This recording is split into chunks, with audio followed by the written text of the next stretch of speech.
Click today. Hey, Shepard Smith at the Fox News deck. Before you that's what he said. Before you plan your next vacation, check out our segment on the top travel scams. Tricks like fake delivery menus. When you call to order, crooks take your credit card number and clean you out.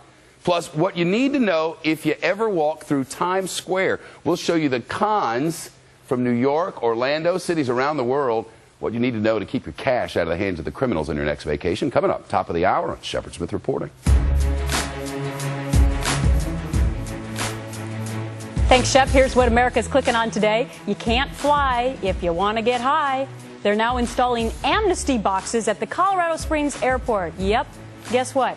For people to leave their pot behind. Colorado recently legalized recreational marijuana, but it's still illegal to carry pot on a plane, so they have those boxes.